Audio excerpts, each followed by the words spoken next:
You call your cat. Once, twice, maybe louder the third time.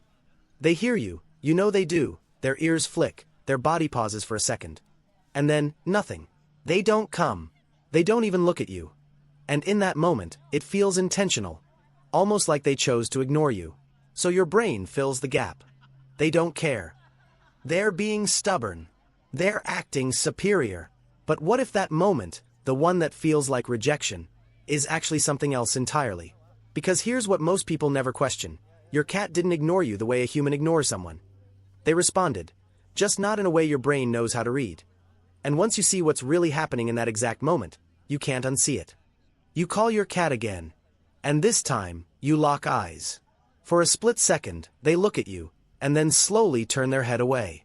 Not rushed, not scared, just deliberate. And that's the exact moment most people feel ignored. Because in human language, breaking eye contact like that feels dismissive. If someone does that to you, it usually means disinterest, or even disrespect. So your brain translates it instantly. They're choosing not to engage. But in your cat's world, that same movement means something almost opposite. In feline behavior, direct staring is not neutral.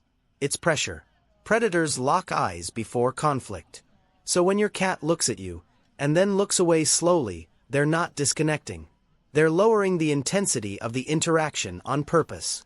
What feels like ignoring is often your cat saying, I see you, but I'm choosing calm instead of escalation. Not rejection, regulation.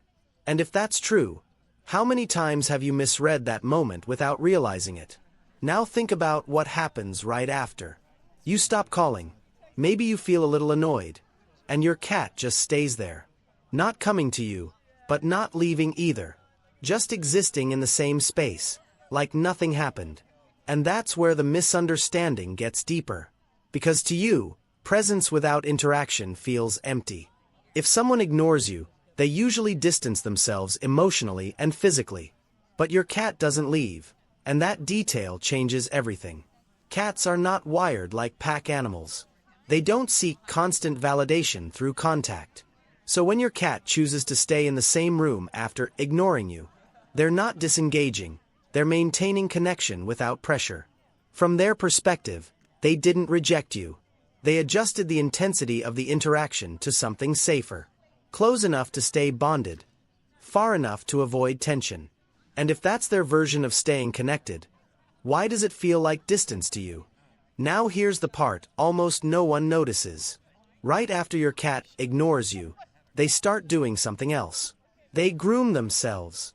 They lick their paw, clean their face, look completely unbothered. And that's usually the moment that confirms your suspicion. Wow, they really don't care.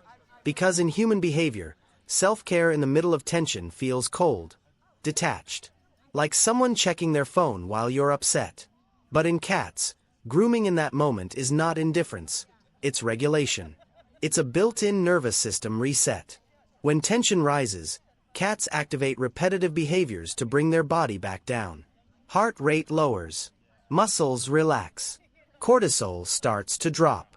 So while you're reading that moment as emotional distance, your cat is actively stabilizing themselves in response to the tension they felt from you. Not ignoring the situation, absorbing it and calming it. Which raises a question most people never ask. Were they reacting to you more than you thought?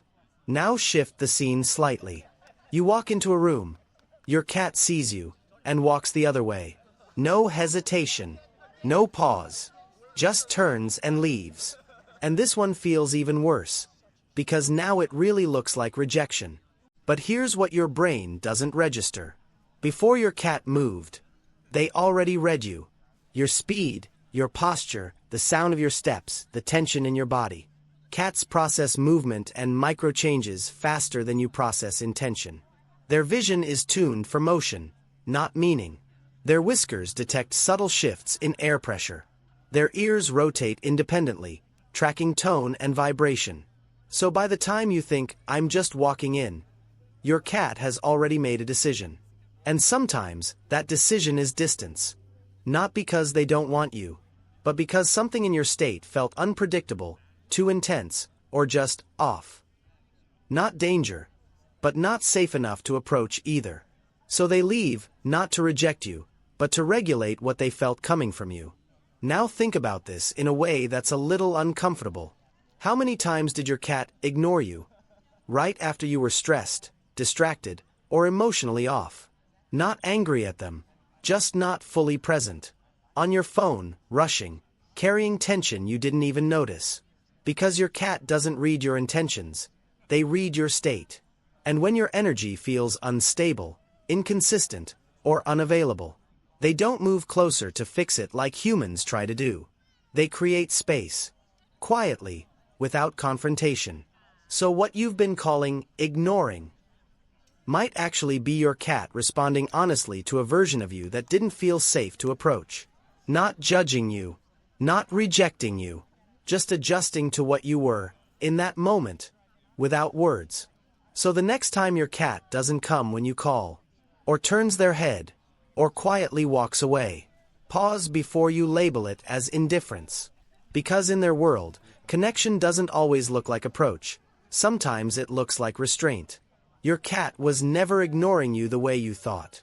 They were reading you, adjusting to you, responding to something deeper than your words. And once you see that, something shifts.